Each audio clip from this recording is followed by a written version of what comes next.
Hello guys, welcome back to our channel Fantasy World. இன்னைக்கான வீடியோல என்ன பார்க்க போறோம் அப்படினா கேப்டன் சுபாசா ஜூனியர் 26 கோட எபிசோட் 23 கான எக்ஸ்பிளனேஷன் தான். இந்த எபிசோட் ஸ்டார்டிங்ல நெப்போலியன் பியர் ரெண்டு பேருமே வந்துட்டு அவங்களோட ஈஃபில் அட்டாக் பண்றதுக்காக வரீங்க. ஈஃபில் இல்ல ஐஃபில் எப்பனாலும் நீங்க வெச்சுக்கோங்க, ரெண்டு ஒண்ணு தான். இவங்க ரெண்டு பேருமே வந்துட்டு zigzag பாஸ் கொடுத்து நாலு டிஃபெண்டர்ஸ் ரொம்பவே ஈஸியா கடந்து வந்துறாங்க. இவங்க வந்து அந்த ஐஃபில் டவர்ல இருக்க எலிவேட்டர் மாதிரி அப்படியே டக்குன்னு மேல வந்துகிட்டே இருக்காங்க. ஆப்வியஸ்லி இவங்களோட டார்கெட் வந்து டாப் ஃப்ளோரை ரீச் பண்றது தான். அந்த ஒரு ஃபீல்டே வந்துட்டு இவங்க வந்து அந்த ஐஃபில் டவரா நினைச்சுக்கிறாங்க. சோ அந்த கோல் ஜப்பான் டீமோட கோல் தான் வந்துட்டு இவங்களோட டார்கெட். இதே மாதிரி எத்தனை டிஃபெண்டர் வந்தாலும் இவங்க வந்துட்டு சைடு ரேஞ்சில பால் அப்படியே சூப்பரா மாத்தி பாஸ் கொடுத்துக்கிட்டே இவங்களோட ரேஞ்சையுமே வந்துட்டு க்ளோஸ் பண்ணிக்கிட்டே வராங்க. அப்ப மிசாகியுமே நினைக்கிறேன் இவங்க ரெண்டு பேரை பத்தி எல்லாரை விட எனக்கு தான் வந்துட்டு ரொம்பவே அதிகமா தெரியும். நெப்போலியன் வந்துட்டு ஷூட்டிங் நல்லா தான் பண்ணுவான், பட் அதை தாண்டி அவனோட பாசஸ்மே ரொம்பவே சூப்பரா இருக்கும். நாங்க ரெண்டு பேரும் ஃபேன்ஸ் கன்ஸ்டல் ஆண்டப்ப கூட அவனோட பாஸ் தான் வந்துட்டு எனக்கு கோல் கிட்ட கொண்டு போகவே வச்சது. அப்புறம் பியருமே வந்துட்டு இண்டிவிஜுவல் டேலண்ட்டை விட அவனோட பாசஸ்மே வந்துட்டு ரொம்பவே அக்யூரேட்டா தான் இருக்கும். அவன் எங்க நினைக்கிறானோ அங்க வந்துட்டு பால கரெக்டா பாஸ் பண்ணிடுவான். அந்த அளவுக்கு இவன் வந்துட்டு பெர்ஃபெக்ட்டான ஒரு ஆல் ரவுண்டர் தான். இந்த ஈஃபில் அட்டாக்ன்றது இவங்க ரெண்டு பேரோட அல்டிமேட்டான பாஸ் அட்டாக் தான் அப்படின்னு சொல்லிட்டு மிசாகி புரிஞ்சுக்கிறான். இவங்க வந்து நான் தான் தடுத்தாகணும் அப்படின்னு சொல்லிட்டு மிசாகி வேமா ஓடி போய் பியர் பக்கத்துல டேக்கிள் பண்றதுக்கு போயிடுறான். அப்ப பியர் வந்துட்டு அவரோட காலோட பொசிஷனை மாத்தி ரைட் கால்ல இருந்து ஷூட் பண்ற மாதிரி வந்துட்டு லெஃப்ட் கால்ல பாஸ் கொடுத்துட்டு முன்னாடி ஓடி வந்துடுறான். இவங்களோட கண்டினியூஸான பாஸை வேற யாராலுமே வந்துட்டு தடுக்கவே முடியல. இவங்க பாட்டு கோலுக்கு பக்கத்துல வந்துடுறாங்க. இப்போ கடைசியா இருக்கிற டிஃபெண்டர் வந்துட்டு மிசிகி தான். நான் வந்துட்டு சுபாசா கிட்ட ப்ராமிஸ் பண்ணிருக்கேன் டிஃபெண்டிங்க நான் பாத்துக்கிறேன்னு சொல்லிட்டு, அதனால நான் வந்துட்டு இவங்களை விடவே கூடாது அப்படின்னு சொல்லிட்டு அவன் இப்போ முன்னாடி அட்டாக் பண்றதுக்கு வரான். கரெக்டா பியர் கிக் பண்ண வரும்போது இவனுமே சேர்ந்து கிக் பண்றான். ரெண்டு பேருமே சரியான ஒரு கிளாஸ் நடக்குது. அப்புறம் இருந்துமே பால் வந்துட்டு ரொம்ப ஹைட்டா போகுது. அந்த ஹைட்டா போன பால பியர் தான் ஃபர்ஸ்ட் ரீச் பண்ணி அவன் தலையில தட்டி விடுறான். நெப்போலியனுமே அந்த பாலுக்கு முன்னாடி வந்துகிட்டு இருக்கான். வாக்கிசமுமே கோல்ல இருந்து அப்படியே முன்னாடி ஓடி வந்துகிட்டு இருக்கான். நீ எதை பத்தி யோசிக்காம ஷூட் பண்ணிரு நெப்போலியன் அப்படின்னு சொல்லிட்டு பேர் சொல்றான். அதே மாதிரி நெப்போலியனுமே வந்துட்டு அவனோட கேனன் ஷாட் கொடுக்க வாக்கிசமும் ஒத்த கையை வச்சு தடுக்க வரான். ஆனா நெப்போலியன் வந்துட்டு அவனோட கேனன் ஷாட்டை சக்சஸ்ஃபுல்லா கொடுத்துறான். பட் பால் வந்து கோல்குள்ள விழல, கோல் போஸ்ட்ல அடிக்குது. கோல் போகல அப்படின்னு சொல்லிட்டு ஜப்பான் பிளேயர்ஸ்லாம் ரொம்ப சந்தோஷப்படுறாங்க. இது வந்துட்டு அதுக்குள்ள முடியல, எங்களோட ஈஃபில் அட்டாக்கு எந்த ஒரு வீக்னஸ்மே கிடையாது அப்படின்னு சொல்லிட்டு பியர் அங்க வரான். கோல் போஸ்ட்ல அடிச்சு ரிஃப்ளெக்ட் ஆகி வந்துகிட்டு இருந்த பால பியர் வந்துட்டு அப்படியே ஜம்ப் பண்ணி கரெக்டா ஷூட் பண்ணி அந்த கோலையுமே மேக் பண்றான். இப்போ பிரான்ஸ் டீம் வந்துட்டு மறுபடியும் ஜப்பான் டீமோட ஒரு பாயிண்ட் லீடிங் வந்துடுறாங்க.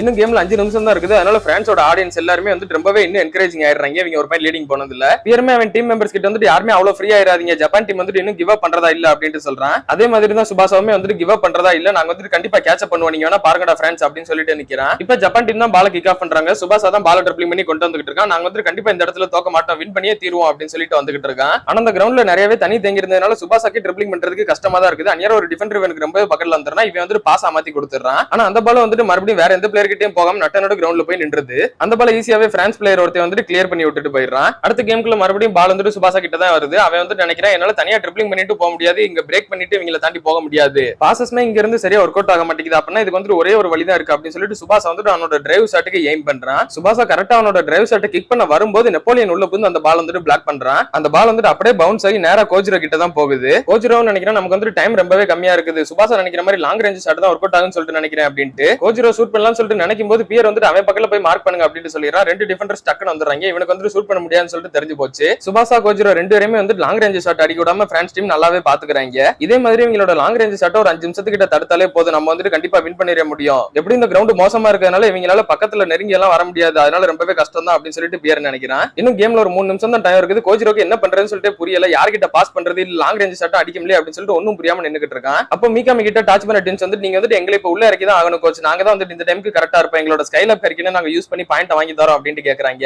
அப்போ மாட்சியாமா முன்னாடி ஓடி வந்துடும். கோஜிரோமே வந்துட்டு மாட்சியாமா கிட்ட பாஸ் கொடுத்துறான். இந்த மாதிரியான பிட்ச் வந்துட்டு என்னோட ஸ்பெஷாலிட்டி தான் அப்படின்னு சொல்லிட்டு மாட்சியாமா வந்துட்டு அவனோட ஈகிள் ஷாட்டை லாங் ரேஞ்சில இருந்து கொடுக்குறான். பாலுமே கோல்குள்ள போற மாதிரி இருக்குது, இருந்தாலும் பியர் உள்ள புந்து அந்த பாலை தடுத்து விட்டுறான். அந்த பாலுமே பியரோட கால்ல பட்டு அப்படியே வெளியே போயிருது. இப்ப டாச் பண்ண டீம்ஸ் சப்ஸ்டிட்யூட்ல உள்ள மாத்துறாங்க. சானோ சோரி மேட்ச் ரெண்டு பேருக்கும் பதிலா தான் இவங்க ரெண்டு பேரும் சப்ஸ்டிட்யூட்ல மாத்துறாங்க. மிசாகி தான் இப்ப பாலை வெளிய இருந்து த்ரோ பண்றான். அவன் வந்துட்டு வெளிய இருந்து பால சுபாசா கிட்ட தான் தூக்கி போடுறான். ஜீட்டோ டாச் பண்ண டீம்ஸ் மூணு பேருமே வந்துட்டு ஒரு சைடா ஓடிக்கிட்டு இருக்காங்க. சுபாசா வந்துட்டு கரெக்டா கோல் கிட்ட போற மாதிரி பாஸ் வந்து தூக்கி கொடுத்துறான். ஜீட்டோ வந்துட்டு ரெடியா இருங்கடா டாச் பண்ண டீம்ஸ் அப்படின்னு சொல்லிட்டு அவன் ஸ்லைட் அடிச்சு வரான். அதே மாதிரி டாச் பண்ண டீம்ஸ்மே ஜீட்டோட காலை யூஸ் பண்ணி ரெண்டு பேருமே வந்துட்டு பறந்து வராங்க. ப்ராப்ளம் வந்துட்டு எப்படியும் கிரவுண்ட்ல தான் இருக்குது. இவங்க வந்துட்டு ஏர்ல தான் ஷூட் பண்ண போறாங்க, அதனால எந்த ஒரு பிரச்சனையுமே இல்ல. ஜப்பானோட லாஸ்ட் கோப்பா இவங்க தான் பறந்து வந்துகிட்டு இருக்காங்க.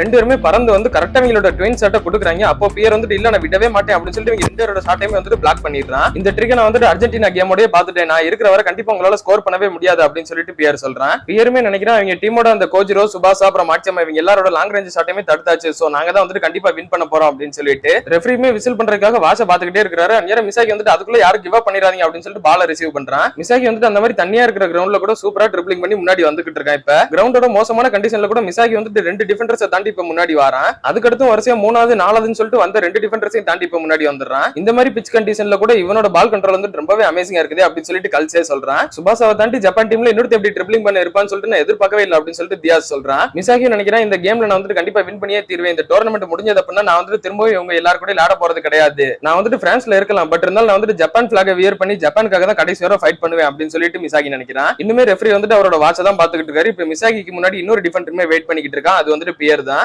இப்போவா மிசாகி நம்மளோட ஒன்னு இங்கே வச்சு முடிச்சுக்கிடலாம் அப்படின்னு சொல்லிட்டு பியர் நினைக்கிறான். நானுமே வந்துட்டு ரெடியா தான் இருக்கேன் பியர் அப்படின்னு சொல்லிட்டு மிசாகி முன்னாடி வரான். இதுதான் என்னோட லாஸ்ட் கேம்பிள் அப்படின்னு சொல்லிட்டு மிசாகி வந்துட்டு பால தூக்கி அப்படியே பியருக்கு டயகனலா வந்துட்டு பாஸ் நிப்பாட்டுறான். ஆனா அந்த பால் வந்துட்டு ரொம்ப தூரம் கூட போகல, அப்படியே தண்ணியில பட்டு அங்கேயே நின்றுது. இவன் எதுக்கு அப்படி எனக்கு சைடுல பால நிப்பாட்டினா அப்படின்னு சொல்லிட்டு ஒரு செகண்ட் பியரே வந்துட்டு ஒன்னும் புரியாம நின்னுட்டு இருக்கான். நேரா மிசாகி வந்துட்டு பால நோக்கி வேமா ஓடி போறான். இவனுமே வந்துட்டு சேர்ந்து ஓடி போறான். அவங்க டீமோட கோல் கீப்பருமே வந்துட்டு அந்த பால் எடுக்கிறதுக்காக முன்னாடி வந்துகிட்டு இருக்கான். அப்போ மிசாகி வந்துட்டு அந்த தண்ணியை யூஸ் பண்ணி பியருக்கு முன்னாடி அப்படியே ஸ்லைட் அடிச்சுக்கிட்டு முன்னாடி போறான். ஃபர்ஸ்ட் மிசாகி தான் வந்துட்டு அந்த பால ரீச் பண்ணவும் செய்யறான். நான் வந்துட்டு ஷூட் பண்ணிடலாம் அப்படின்னு சொல்லிட்டு அவன் நினைக்கிறான். நான் இருக்கிறவரை அது அவ்வளவு சீக்கிரம் நடக்காது அப்படின்னு சொல்லிட்டு நெப்போலியன் வந்துட்டு அந்த பால பிளாக் பண்றான். ஜப்பான் டீமோட லாஸ்ட் அட்டாக்குமே ஆல்மோஸ்ட் ஸ்டாப் பண்ற நிலைமைக்கு வந்துருது. மிசாகி வந்துட்டு என்னால இதுக்கப்புறம் முடியாது அப்படின்னு சொல்லிட்டு கிவ் அப் பண்ண ரெடி ஆயிடுறான். அந்நேரம் சுபாஷ் வந்துட்டு இல்ல கிவ் அப் பண்ணிராத மிசாகி அப்படின்னு சொல்லிட்டு பின்னாடி வரான். சுபாஷும் ஓடி போய் அந்த பால் மேல கால வச்சிடறான். அதனால பால் வந்துட்டு அப்படியே ஏர்ல பறக்குது. அப்படியே மிசாகி வந்துட்டு ஒரு கையை ஊனி திரும்ப எந்திரிச்சு அப்படியே ஜம்ப் பண்ணிட்டு பால் வந்துட்டு சைடு வாக்ல வாங்கி ஷூட் பண்றான். அந்த பால் வந்துட்டு கரெக்டா கோலுக்குள்ள போய் விழுகுது. கோலுக்குள்ள விழுந்த டைம் ரெஃபரி விசில் பண்ற டைமும் சேமா தான் இருக்குது. ஜப்பான் டீம் வந்துட்டு நம்ம டை பண்ணிட்டோம் அப்படின்னு சொல்லிட்டு சந்தோஷப்படுறாங்க. அப்போ பியர் வந்துட்டு இல்ல இது வந்துட்டு கோல் விழுறதுக்குள்ள ரெஃபரி வந்துட்டு விசில் பண்ணிட்டாரு அப்படின்னு சொல்லிட்டு சொல்றான். இப்போ ரெஃபரி கொடுக்குற சிக்னல்ல தான் இருக்குது பால் வந்துட்டு கோலா இல்லையான்னு சொல்லிட்டு ரெண்டு டீம் பிளேயர்ஸ் ரொம்பவே ஷாக்கா அவரை பாத்துக்கிட்டு இருக்காங்க. அவர் வந்துட்டு இது வந்துட்டு கோல் தான் அப்படின்னு சொல்லிடுறாரு. இப்போ ஸ்கோர் வந்துட்டு 4-4 அப்படின்னு சொல்லிட்டு டை ஆனதுனால இப்போ எக்ஸ்ட்ரா டைமுக்கு கேம் வந்துட்டு போக போகுது.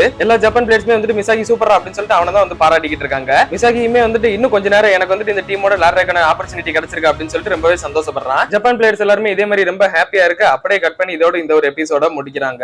இன்னொரு 20 நிமிஷம் அப்ப திரும்ப இந்த கேம் வந்து நடக்க போகுது. ஃபர்ஸ்ட் ஹாஃப் 10 நிமிஷம், செகண்ட் ஹாஃப் 10 நிமிஷம். அதுல யார் வின் பண்றாங்களோ அவங்க தான் வந்துட்டு ஃபைனல்ஸ்க்கு போக போறாங்க. நம்ம வெயிட் பண்ணி பார்க்கலாம் அடுத்த 20 நிமிஷத்துல என்னென்னலாம் சேஞ்சஸ் ஆக போகுது இந்த கேம்குள்ள அப்படின்றத. அதையெல்லாம் நீங்க தொடர்ந்து பார்க்கணும்னு நினைச்சீங்க அப்படின்னா மறக்காம நம்ம சேனலை சப்ஸ்கிரைப் பண்ணி சப்போர்ட் பண்ணுங்க. அப்படி இந்த எபிசோட் பிடிச்சிருந்தா மறக்காம ஒரு லைக்கையும் போட்டு போயிருங்க. நான் உங்களை இன்னொரு நல்ல வீடியோல வந்து மீட் பண்றேன். Bye guys.